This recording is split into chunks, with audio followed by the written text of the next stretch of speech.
آدھی، ہر حدیث ان کو آدھی بتائی گئی ہے. تو یہ مجھے آدھی حدیثیں یاد ہیں کہ یہ ابھی تازہ نا رمضان میں ایک کلپ میرے خلاف نکالا کہ انجینئر صاحب رجوع کریں کہ انجینئر صاحب نے اعتکاف کا ایک مسئلہ بیان کیا ہے اور وہ کہتے ہیں پتہ نہیں بخاری سے یا مسلم سے کوئی حدیث بیان کی، یعنی اس کو یہ توفیق نہیں ہے خود پڑھ لے کہ یار وہ لکھا کیا ہوا ہے. وہ اس کا بیان کرنے کا انداز بتا رہا ہے کہ بغیر پڑھے اس نے کلپ سن کے نا کلپ بازی کرنی شروع کر دی ہے. تو وہ کہتے ہیں کہ وہ نبی الاسلام اپنی بیوی سیدہ صفیہ کو چھوڑنے کے لیے گھر تک آئے تھے، تو انجینئر صاحب نے کہا کہ اگر رات ہو اور پر امن نہ ہو جگہ تو کوئی خامند اپنی بیوی کو گھر چھوڑنے آ سکتا ہے اگر اس کی بیوی اسے اعتکاف میں ملنے کے لیے آئے. پہلی بات تو یہ ہے کہ تمہاری بیویاں کبھی اعتکاف میں تمہیں ملنے کے لیے نہیں آتی. کیا تم نے حنفی عوام کو یہ بتایا ہے کہ ان کی بیویاں انہیں اعتکاف میں اندر آ کے مل سکتی ہیں؟ کبھی بتایا؟ آپ نے سنا؟ ہم لوگ بھی تو حنفی رہے ہیں نا. آج میری وجہ سے آدھا مسئلہ تو تم نے مان لیا. تمہارے بزرگان دین نے تو نہیں بتایا تھا کہ بچے بھی، بیوی بھی آ کے مسجد میں مل سکتی ہے اپنے خامد کو.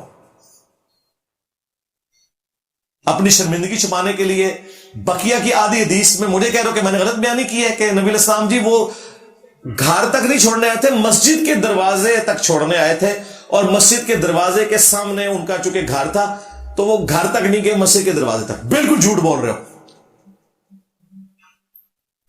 بخاری شریف میں کم از کم 4 جگہ کے اوپر یہ حدیث موجود ہے، اس سے بھی زیادہ جگہ پہ. یہ حدیث مسلم شریف میں بھی 2 ترک اس کے موجود ہیں. اب چونکہ اس نے حدیث خود پڑھی نہیں ہے، اس نے رزلٹ نکال لیا، اسے پتہ ہی نہیں کہ اس میں لکھا کیا ہوا ہے. بخاری شریف میں انٹرنیشنل نمبرنگ کے مطابق 2038 نمبر جو حدیث کا طریق ہے نا اس میں موجود ہے.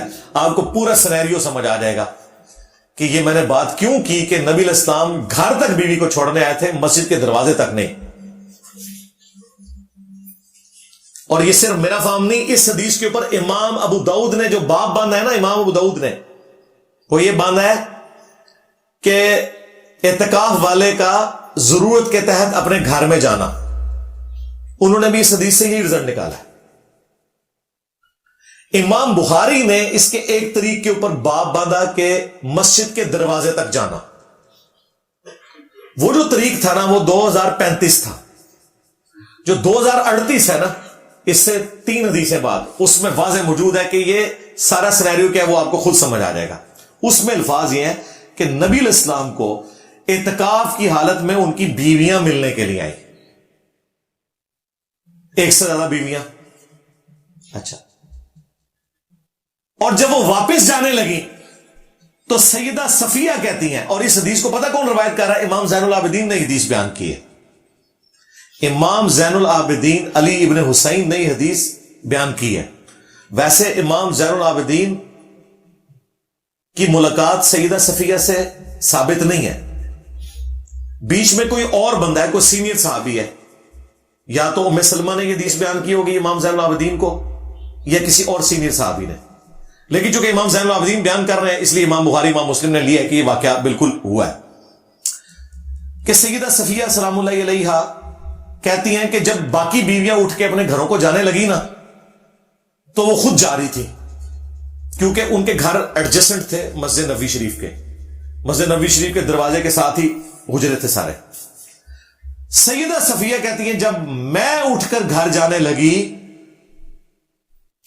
تو نبی الاسلام نے فرمایا کہ صفیہ تم رک جاؤ، میں تمہارے ساتھ چلتا ہوں. اور سیدہ صفیہ کہتی ہیں کہ نبی الاسلام میرے ساتھ کھڑے ہوئے مجھے واپس چھوڑنے کے لیے. اگر دروازے تک چھوڑنا ہوتا تو باقیوں کو بھی چھوڑتے. اس حدیث میں موجود ہے کہ سیدہ صفیہ کے ساتھ کیا ایشو تھا. ان کا گھر مسجد نبوی کے باہر نہیں تھا، اور اس میں الفاظ ہے وَخَرَجَ رسول اللہ صلی اللہ علیہ وآلہ وسلم وہاں سے خارج ہوئے. اور یہ بھی موجود ہے کہ سیدہ صفیہ اسامہ ابن زید کی حویلی میں ان کا گھر تھا،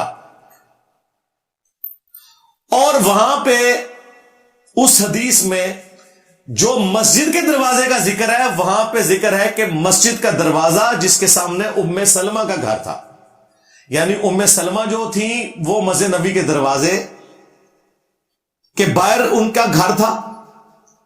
اب ان بیچاروں کو پتہ نہیں چلا، ان کو یہی نہیں پتہ چلا کہ واقعہ حضرت صفیہ کا بیان ہو رہا ہے اور ام سلمہ اور ہیں، حضرت صفیہ اور ہیں. انہوں نے دروازہ پڑا، 8-4 دوڑے انجینئر صاحب رجوع ریکارڈ کراؤ، وہ تو ہے دروازے تے چھوڑنا ہے سر. اوے بھائی دروازے کے ساتھ لکھا ہے ام سلمہ کا گھر تھا، سیدہ صفیہ کا تو لکھا ہوا ہے. اور پھر اس سے بڑی بات اس میں ہے کہ نبی علیہ السلام ساری بیویوں کو نہیں کہہ رہے کہ چھوڑنے جاؤں گا، ان کو کہا تم جاؤ، اس کو میں خود چھوڑوں گا، کیونکہ رات کا اندھیرا تھا اور اس کا گھر دور تھا. پھر نبی علیہ السلام جب چھوڑنے گئے تو اس میں الفاظ ہے کہ راستے میں جب مسجد نبوی کے اس دروازے پر پہنچے، وہ اس واقعے کو بتا رہی ہے کہ واقعہ کہاں ہوا. اس کے بعد یہ نہیں ہے کہ نبی اسلام نے کہا کہ ٹھیک ہے صفیہ تم بھی ام سلمہ کے پاس رہ لو اور میں واپس جا رہا ہوں. نہیں، ام سلمہ کا گھر جس دروازے کے پاس تھا وہاں یہ واقعہ ہوا کہ 2 انصاری صحابی گزرے تھے، انہوں نے نبی السلام کو سلام کیا اور تیزی سے آگے بڑھ گئے. نبی السلام نے ان کو کہا رکو، اور پاس بلا کے کہا کہ یہ میری بیوی صفیہ ہے جو مجھے ملنے آئی تھی، میں اسے چھوڑنے کے لیے جا رہا ہوں. ان کا یا رسول اللہ سبحان اللہ، یہ ہو سکتا ہے ہم آپ کے بارے میں بدگمانی کریں کہ آپ کسی غیر محرم عورت کے ساتھ رات کے اس اندھیرے میں، ظاہر ہے اس وقت کوئی لائٹیں نہیں ہیں مسجد کے اندر، بالکل گپ اندھیرا ہے. نبی علیہ السلام نے فرمایا بے شک شیطان انسان کے جسم میں خون کی طرح دوڑتا ہے، تو مجھے خدشہ ہوا کہ کہیں تمہیں ورگلا نہ دے کہ تمہارا پیغمبر کسی نامحرم عورت کے ساتھ ہے. دیکھیں یہ لیڈرز کا کام ہے کہ وہ اپنے ماننے والوں کو کلیریفیکیشن دے. ادھر ہم مولویوں سے کلیریفیکیشن مانگتے رہتے ہیں کہ بھائی صاحب تنخواہ آپ کی 15,000 ہے، یہ آپ نے گاڑی کہاں سے نکلوا لی ہے؟ کہتے ہیں آپ کو علماء سے بات کرنے کی تمیز نہیں ہے. آپ کو سنائیں گے کہ حضرت عمر سے ممبر پہ پوچھ لیا تھا یہ کرتا کہاں سے ہے. ہم کہتے ہیں ڈکلیئر تنخواہ 50,000، تم لوگ روزانہ کا 50,000 خرچہ کرتے ہو، تمہارا جو لیونگ سٹینڈرڈ ہے یہ کہاں سے پورا ہو رہا ہے؟ ظاہر چندوں میں سے ہی ہو رہا ہے بھائی، یہ تو نہیں اوپر دیکھیں تو سونا نیچے دیکھیں تو سونا ہو رہا ہے، یہ تو نہیں ہو رہا، ایسا تو نہیں ہوتا. ہاں. تو یہ پورا سینیریو تھا، اس نے پکڑ کے کلپ بنا دیا جی انجینئر صاحب رجوع ریکارڈ کروائیں، لوگوں کے اعتکاف خراب کر رہے ہیں.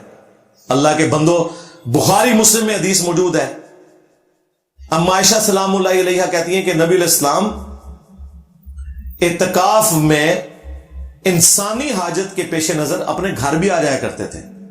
کتنے انفی علماء ہیں جنہوں نے اپنی پبلک کو یہ بتایا ہوا ہے کہ مسجد کے گندے ٹوائلٹ سے اپنی جان چھڑانے کے لیے ایک اعتکاف کرنے والا شخص اپنے گھر میں بھی ٹوائلٹ کے لیے جا سکتا ہے، غسل کرنے کے لیے جا سکتا ہے.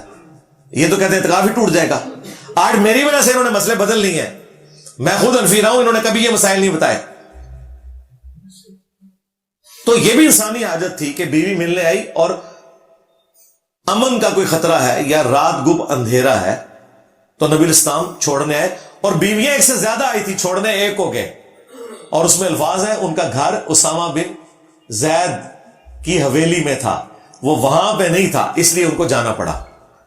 تو یہ چونکہ اس نے یہ بات کی تھی تو میں نے اس لیے اتنی لمبی بات کی کہ تمہارے مفتی تقی عثمانی کو بھی نہیں پتا چلا کہ مسلم شریف میں لعن اللہ وبت تراب لکھا تھا، وہ سب کا ترجمہ مفتی تمہیں بھی پڑھاتا رہا، سب کا مطلب تنقید مسلم میں واضح موجود تھا، لعن اللہ وبت تراب. وہ بیچارہ بخاری کی روایت لے کے ہی نا سائڈ پہ ہو گیا، وہی حدیث مسلم میں تھی 6229 لعن اللہ وبت تراب تھا، اور تمہارے ماموں سے متعلق 6220 وہ بھی نہیں اس نے بتائی، وہ میں نے آج بتا دیا. جس طرح تمہارے علماء آدھی حدیثیں تم سے بیان کرتے ہیں، اسی ڈگر پہ چلتے ہوئے تم بھی آدھی حدیثیں پڑھ کے یا سن کے، پڑھتے کہاں ہیں بیچارے، پڑھیں خود تو ان کو پتا چل جائے کہ لکھا کیا ہوا ہے، اور ہم سے رجوع ریکارڈ کرواتے ہو. ہم اپنا رجوع ریکارڈ کروانے کے لیے تیار ہیں انشاءاللہ تعالی. جہاں پہ غلطی ہوگی، میرے ہی 10 رجوع ریکارڈ ہیں. تقی عثمانی صاحب کے کون سے رجوع ریکارڈ ہے؟ ذرا ویڈیو کو دکھائے مجھے کہ میں رجوع کرتا ہوں. یہ ہمارا ہی حوصلہ ہے اللہ کے فضل سے، کیونکہ ہمارے لیے پرائورٹی قرآن و سنت ہے. اور ہم اپنے اسٹوڈنٹس کو بھی کہتے ہیں کہ میں نے کوئی بات بیان کی، اگر تشریح کے طور پر میں نے کوئی الفاظ بولے، آپ اس سے ایگری نہیں کرتے، کوئی مسئلہ نہیں، آپ ٹیکسٹ کو فالو کریں. اب مجھے بتائیں کیا رہ جائے گا جب یہ حدیث کے سارے ریفرنسز لگیں گے؟ تو پھر ان کو چاہیے اپنے بڑوں کے اوپر روئیں جنہوں نے ان کی تربیت غلط کی تھی. ہمارا کام تو صرف سمجھانا ہے.